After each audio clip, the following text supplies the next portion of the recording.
Hi అండి. మనం hemming చేసిన తర్వాత హ్యాండ్స్కి బయటికి కనిపిస్తుందేమో అని చాలా సన్నగా చాలా జాగ్రత్తగా చేయాలి కదా.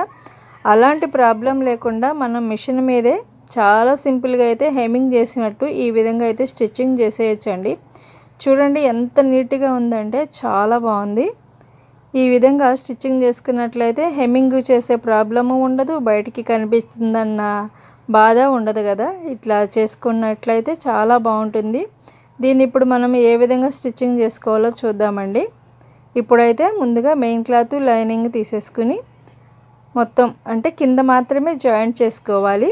కింద జాయింట్ చేసుకుని చిన్నగా మడత పెట్టి స్టిచ్చింగ్ అయితే చేయాలి. అంటే నార్మల్గా మనం ఏ విధంగా అయితే హెమ్మింగ్ పట్టీకి స్టిచ్చింగ్ చేస్తామో అలా స్టిచ్చింగ్ చేసేసిన తర్వాత మనకి ఆదికిచ్చిన బ్లౌజు ఎంత పొడవు ఉందో అంత పొడవుకి మనం మార్కింగ్ చేసుకోవాలన్నమాట. అంటే హెమ్మింగ్ పట్టీకి ఎంత అయితే వదులుకుంటామో అంతవరకు మార్కింగ్ చేసేయాలి. అలా ఈ విధంగా స్కేల్తో ఒక డ్రా చేసుకుందాము. అంటే స్ట్రైట్గా రావడానికి అనమాట కుట్టు. ఈ విధంగా స్ట్రైట్గా ఒక కుట్టు వేసేసుకుందాము మనం గీసిన గీత మీద. ఇప్పుడు చూడండి, మెయిన్ క్లాత్ లైనింగ్ ఈ విధంగా సపరేట్ చేసుకోవాలి.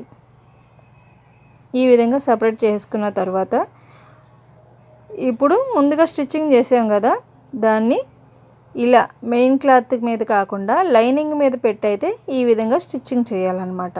చూడండి, ఇలా లైనింగ్ మీద పెట్టి ఒక స్టిచ్ అయితే వేసుకోవాలి. ఇలా వేసుకున్నట్లయితే మనకి అసలు హెమ్మింగ్ ఊడిపోతుందన్న ప్రాబ్లం ఉండదు, బయటికి కనిపిస్తుందన్న ప్రాబ్లం ఉండదు అనమాట. చూడండి ఎంత నీట్గా ఉందో, చాలా బాగుంది.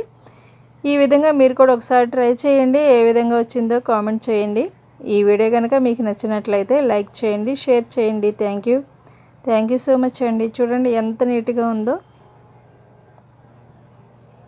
థ్యాంక్ యూ ఫర్ వాచింగ్ అండి.